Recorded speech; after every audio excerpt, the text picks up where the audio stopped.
It's 2 a.m., and instead of sleeping, your mind is replaying a casual conversation from 3 days ago. Or maybe it's constructing an elaborate argument for a scenario that will absolutely never happen. Many people treat this kind of spiraling as a simple nervous habit. The standard advice is to relax, let it go, and turn off your brain, treating the behavior as a minor character flaw that can be solved with willpower. Yet the individuals running these mental marathons are frequently the ones most attuned to the world around them. They aren't lying awake because they lack perspective. They are lying awake because their internal monologue refuses to stop asking what if. This happens because the brain's pattern recognition system is exceptionally efficient. It is constantly scanning the environment, processing interactions, and searching for meaning, but it never receives a clear signal that the work is finished. When this system runs without a functional off switch, it begins to drain the very person it was meant to inform. Psychologists call this specific pattern maladaptive rumination. It's the tendency for a mind to circle the same thought loops repeatedly, usually fixating on uncertainty or past social events. This traces directly to the prefrontal cortex, the brain's planning center. In overthinkers, this region stays highly active during downtime. Meanwhile, the default mode network keeps a constant internal monologue running, keeping the mind online, auditing memories.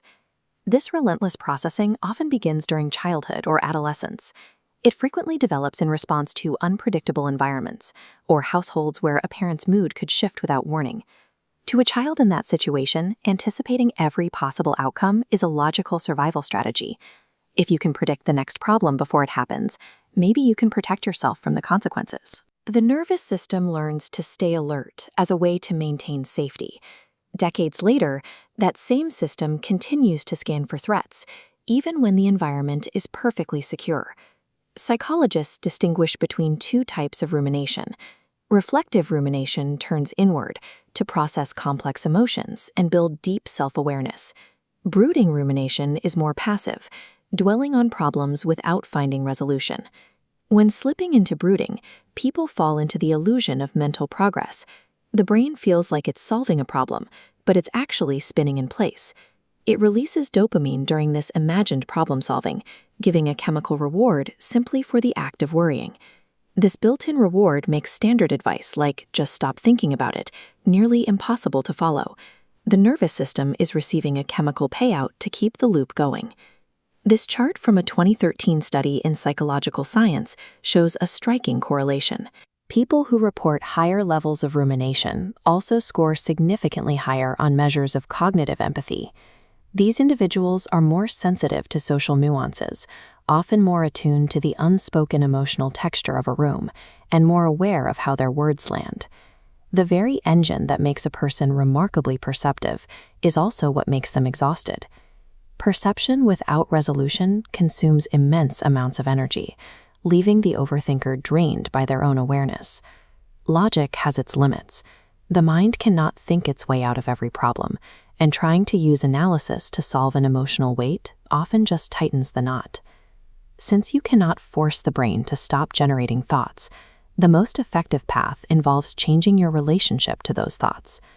Acceptance and commitment therapy uses a technique called cognitive diffusion to achieve this. Diffusion is observing a thought loop without fusing with it. Instead of being pulled into the spiral, you watch the thought as a separate event. In practice, rather than thinking, "This situation is dangerous," you tell yourself, "My brain is generating a concern." That fraction of psychological distance neutralizes the threat.